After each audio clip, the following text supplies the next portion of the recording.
Буквально несколько минут назад центральные СМИ сообщили печальные новости о семье известной певицы Натальи Королевой. Вот уже несколько дней подряд сын Натальи Владимировны, Архип Глушко, находится в Америке, в штате Техас, в городе Хьюстон, в центральной больнице, в критическом состоянии здоровья. Несколько дней назад при его аресте он получил серьезные пулевые ранения и сейчас находится на волоске от смерти. По данным американской и российской полиции, на счету сына Наташи Королевой несколько тяжких преступлений, среди которых убийство ректора Института культуры, ограбление банкомата в Австрии, смерть двух сыновей известного поэта-песенника Ильи Резника и смерть внучки легендарного мирового музыканта, солиста группы Modern Talking Томаса Андерса. По словам главного прокурора города Москвы Виталия Морозова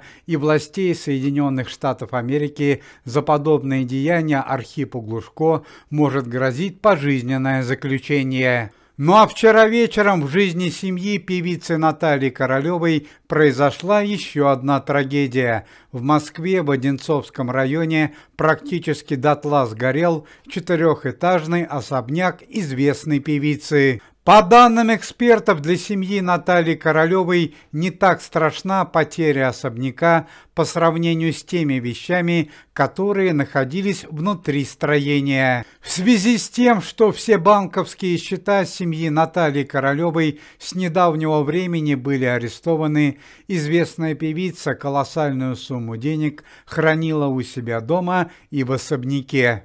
По самым скромным подсчетам, в результате пожара были уничтожены 4 миллиона долларов и почти 100 миллионов российских рублей. Следствие считает, что в будущем семья Натальи Королевой могла бы использовать эти деньги в корыстных целях, например, чтобы обеспечить Архипу Глушко побег из американской тюрьмы.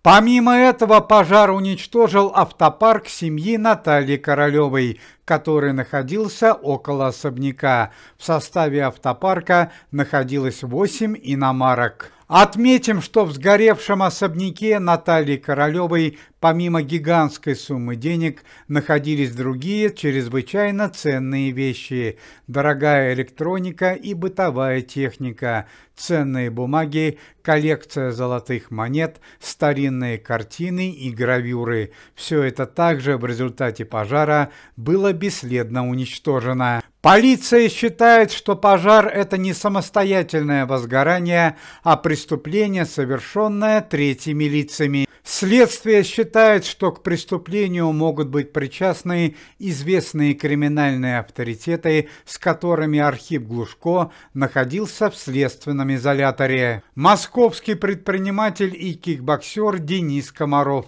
криминальный авторитет Татарстана Саха Казанский и авторитет Каргас Сочинский. Достоверно известно, что у данных криминальных авторитетов возник серьезный конфликт с семьей Натальи Королевой, и таким способом они, возможно, пытались отомстить семье известной певицы. Помимо этого, независимый криминальный эксперт Аркадий Басов сделал некоторые предположения по поводу будущего Архипа Глушко и семьи Натальи Королевой. По словам эксперта, семья Натальи Королевой может использовать любые средства, вплоть до вооруженного нападения, чтобы спасти Архипа Глушко от пожизненного заключения. Также, по словам Аркадия Басова, Наталья Королева, чтобы сохранить репутацию семьи, может использовать двойника Архипа Глушко и всячески скрывать настоящие преступления своего сына.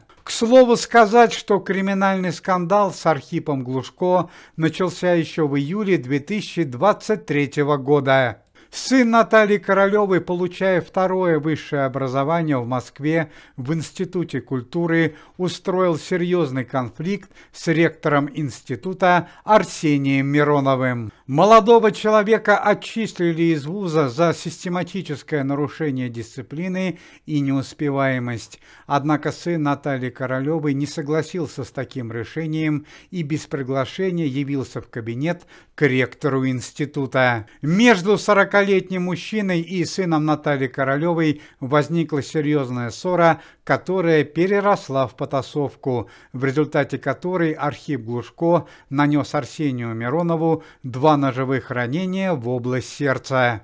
После этого Архип Глушко оказался в следственном изоляторе номер 4, где терпел большие унижения и получил прозвище «Орхидея». Однако 1,5 месяца назад при помощи его бабушки Людмилы Порывай был организован побег, и Архипу Глушко удалось скрыться из-под стражи. Изменив внешность, сын Натальи Королевой смог перебраться за рубеж, в Австрию, а потом в Соединенные Штаты Америки, где и совершил свои тяжкие преступления.